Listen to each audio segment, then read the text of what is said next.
আসসালামু আলাইকুম। আজকে আমরা একটি ম্যাথ নিয়ে আলোচনা করব। এটি দুদক সহকারী ব্যবস্থাপক 2015 নিয়োগ পরীক্ষা এসেছিল। অঙ্কটি খুব গুরুত্বপূর্ণ। তো শুরু করা যাক। অঙ্কটি হচ্ছে যে একজন ব্যক্তি 240 টাকায় কিছু কলম কিনে দেখলো যে সে যদি একটি কলম বেশি পেত তাহলে প্রতিটি কলমের দাম গড়ে 1 টাকা করে কম হতো। সে কতটি কলম কিনেছিল?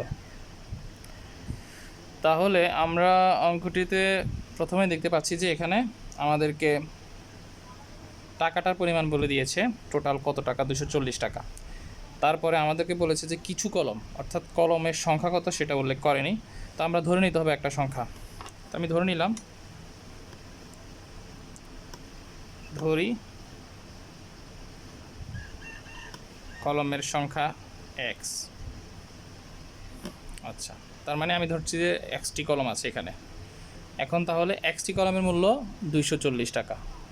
তো আমাদেরকে যেহেতু বলেছে যে গড়ের কথা, কারণ এখানে বলছে যে প্রতিটি কলমের দাম গড়ে 1 টাকা করে যদি কম হতো তাহলে সে ওই 240 টাকায় একটি কলম বেশি পেত। এখন বর্তমানে গড় কত, তাহলে আমরা আগে সেটা বের করি। তো আমরা তো জানি গড় কীভাবে বের করে, টোটাল টাকাকে আমরা যদি সংখ্যা দ্বারা ভাগ করি তাহলে গড় চলে আসবে। তাহলে 240 ডিভাইডেড বাই এক্স, এইটা হচ্ছে গড়। তাহলে আমরা এখানে লিখতে পারি গড় গড় মূল্য লিখতে পারি, তাহলে একটু সুন্দর হয়। তাহলে গড় মূল্য হচ্ছে 240 বাই এক্স। এখন পরের কথা হচ্ছে কি, প্রতিটি কলমের দাম গড়ে 1 টাকা করে কম হতো, তবে সে একটি কলম বেশি পায়। তো এখন গড়ের মূল্য তাহলে আমরা 1 কমাই দিই, 240 বাই এক্স মাইনাস 1। এটা হচ্ছে যে আমাদের গড় থেকে 1 টাকা কম। এখন গড় থেকে 1 টাকা কম হলে কি হবে, মূল্যটা একটা কলম সে বেশি পাবে। তো এখন আমরা জানি যে প্রথমে সে কলম পেয়েছিল কয়টা, এক্সটা। একটা কলম যদি সে বেশি পায় তাহলে সেক্ষেত্রে তার পাওয়া কলমের সংখ্যা হবে এক্স প্লাস 1, অর্থাৎ তখন গড়টা এরকম হবে 240 ডিভাইডেড বাই এক্স মাইনাস 1। না সরি, এক্স মাইনাস 1 কেন হবে, একটা কলম বেশি পেত মানে যোগ হবে। বুঝতে পেরেছেন এতটুকু? আচ্ছা, মানে বিষয়টা হচ্ছে এরকম যে সে 240 টাকায় আগে এক্সট্রা কলম পেত, এখন প্রত্যেকটা কলমের দাম গড়ে 1 টাকা করে কমে যাওয়ার কারণে সে একটা কলম বেশি পায়। তাহলে 240 ডিভাইডেড বাই কলমের সংখ্যা 1 যোগ 1, অর্থাৎ এখন হচ্ছে গড় মূল্য এটা। তাহলে আমরা কলমের আমাদের ম্যাথটার প্রাথমিক অংশ করে ফেললাম। এটাকে আমরা লিখতে পারি শর্ত মতে।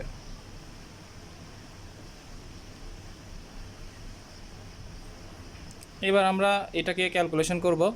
ক্যালকুলেশন করে এক্সের মান যেটা পাবো সেটাই আমাদের আনসার, কারণ আমাদের কাছে চাইছে যে কতটি কলম কিনেছিল, তো সেটা এক্সের মান। তো আমরা ক্যালকুলেশনটা করি। প্রথমে এই পাশে আমরা আগে লসাগু করব।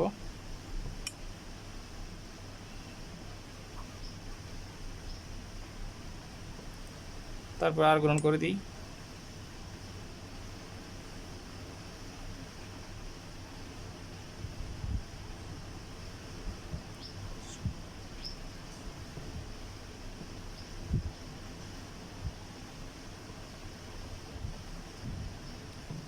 দুশো চল্লিশ এক্স কেটে দিলাম। তারপর এটা পুরোটাকে মাইনাস দ্বারা গুণ করে দিই, স্কোয়ার প্লাস এক্স মাইনাস 240। তাহলে এটা মিডল টার্ম ফ্যাক্টরাইজেশন করতে হবে এবার। তো 240কে আমরা মিডল টার্ম ফ্যাক্টরাইজেশন করলে কত হয়,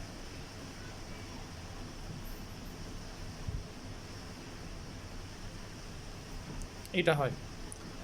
তাহলে আমরা এটা হচ্ছে 3 আর এটা 5, 2 4 4 2 8 8 2 16, 3 5 15, 16 আর 15 হয়ে যাচ্ছে। 16 আর 15 থেকে 16 থেকে 15 বিয়োগ করলে কিন্তু আমাদের এক্স মানে 1 চলে আসবে।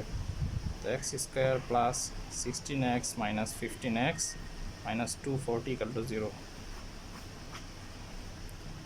তো আমরা এখন এখান থেকে এক্স প্লাস 16 আর এখানে এক্স মাইনাস 15 পাবো ইকুয়াল টু 0। তো এক্স ইকুয়াল টু -16 হবে আর হবে +15। তো মাইনাস মান তো গ্রহণযোগ্য না, কারণ এটা কলমের সংখ্যা, সেক্ষেত্রে এটা কী হবে, +15 হবে। তাহলে আমাদের আনসার 15টি। আশা করি বুঝতে পেরেছেন। এভাবে আমরা সহজ অঙ্কটি করে ফেলতে পারবো।